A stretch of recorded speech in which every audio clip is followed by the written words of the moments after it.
Now, the Prime Minister may have been getting his end-of-year review at the Liaison Committee this afternoon. However, government's handling of the small boats maybe marks a needs improvement.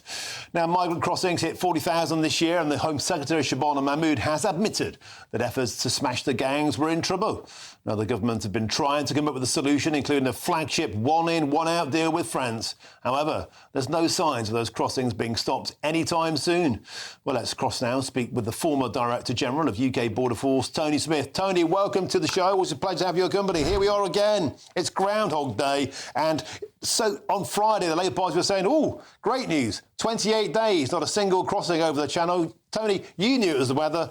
I knew it was the weather. Anybody with half a brain knew it was the weather. And lo and behold, 700 rolled across the Channel on Saturday, as broken by Mark White here at GBNews. They can't smash the gangs, and they've seemingly lost the plot. Yeah, you're right, Martin. It has been an extraordinary weather window, really. You know, 4 weeks with no boats, and some Labour MPs tweeting that the heavy lifting's been done, that the gangs have been smashed. I'm afraid not, Martin. That has been an extraordinary weather window, as you say, broken this Saturday with over 700 coming in. That takes them above 40,000. That's the second highest on record, and that will be their legacy. So I'm not surprised that the Home Secretary has conceded that at this stage they haven't been able to get a grip of this any more than the last government had, I'm afraid. Tony, you contacted me earlier this morning talking about the situation in Australia, about the quality control of those coming into Australia and the potential there for a knock-on terrorist attack. Do we have concerns about who's coming to Britain in terms of what that might mean for us here? Well, I don't sort of have the full facts of what, other than seeing a terrorist attack in Australia, so I can't comment on exactly what happened there. But I did do all of the border security, Martin, as you know, for London 2012 Olympics, in terms of risk assessing people who were travelling, be they foreign nationals or British people, homegrown terrorists travelling across our borders, and spent quite a lot of time since then. And I am worried that, you know, that this 40,000 number of those, invariably they don't have passports. Invariably, we're required to push them through very, very quickly on arrival, because we don't have the opportunity to detain more than 24 hours or so, usually at Manston. And there was a report earlier this year, you remember, we discussed it actually on your programme, from Her Majesty's Inspector of Constabulary, saying that we really should be doing more time debriefing people.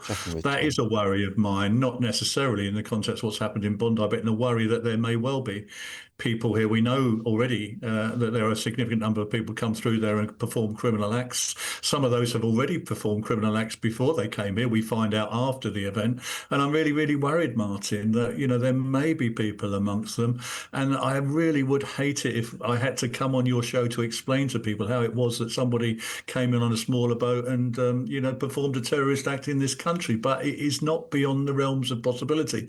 So I do think we are not just the numbers and the immigration, the illegal immigration, the criminality problem. I'm worried about border security. That's also my game, Martin. And I think we really need to make sure that everybody who comes here without a passport is held for as long as is necessary for the authorities to do very, very thorough screening, interviewing and debriefing. And I'm just worried we're not doing that at the moment.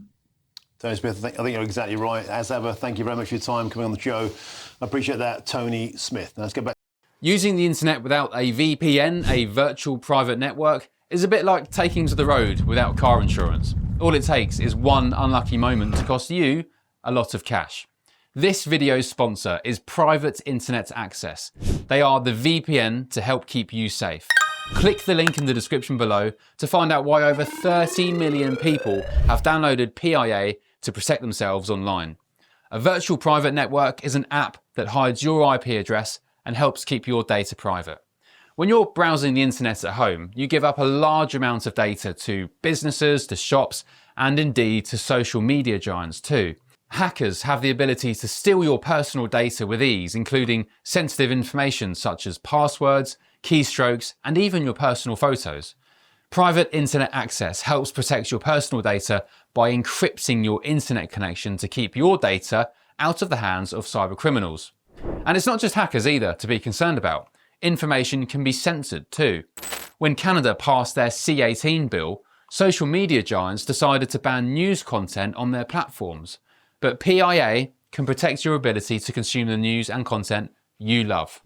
Private internet access is available for Windows users, Mac OS, Android, Linux, iOS, and you can use one PIA subscription to protect an unlimited amount of devices. And we've got a huge GB News discount for you too. Click the link in this video's description and you'll get a massive 83% off PIA. That's under £2 a month, the price of a coffee, and you'll get an extra 4 months completely free on top. Also, there's a 30-day money-back guarantee too. Visit piavpn.com/GB News to start protecting yourself digitally today.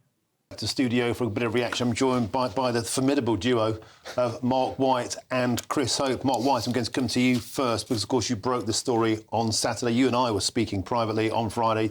Labour Party trying to take credit for the weather gods. Suddenly, that was shattered on the rocks. This was predictable. You predicted it, and it seems they've lost control.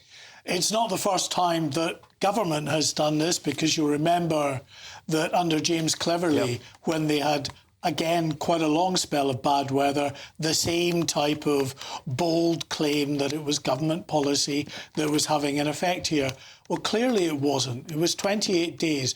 We spoke regularly to our producer, Chris, down in Dover, who monitors the situation, and each day he would tell me, look, the weather's just not conducive to the crossings of these flimsy dinghies because of the wave heights, because of the winds, the direction of the winds, the tidal flows, and all of the people smugglers are absolutely expert now through the meteorologists that they hire to give them the best chance to get across in favourable weather and tidal conditions. And so we reached that 40,000, and it's just such a pity that our Home Secretary didn't feel she could come on this channel on Sunday to speak to Camilla Tominey on an issue that is so important to our audience. But there we go. I don't think she's ever appeared on Camilla's show. Chris Hope, let's put that to you. I know you've been pretty cross this year. I don't ever see you cross. You're a calm, Christian, well-mannered man, but you don't like the fact that the Labour Party grandees don't seem to like talking with GB News that often, has to be said.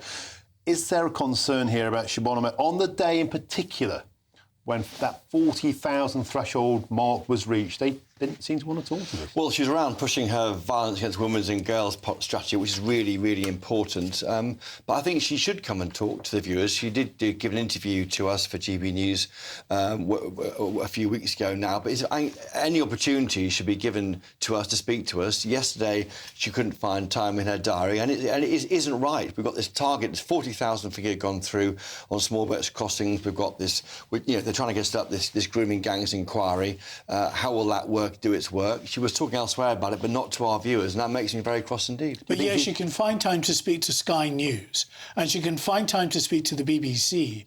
And even just audience figures, if you compared at that time when she was appearing on Sky and the BBC, more people were watching GB News at that time. And it's just an issue of fairness, surely, from, the minister in charge of immigration policy that is of such concern to not just our audience, but people right across the country, just to be accountable and put herself up and answer the questions that need to be answered. It's disappointing. There are others who hold out too, but normally she has been quite good engaging with the channel, and it's vital they do so. OK, or Shabana Mahmood or Shabana Mahmood's team, if you're still watching, you can come on. There's still time for a Christmas grilling.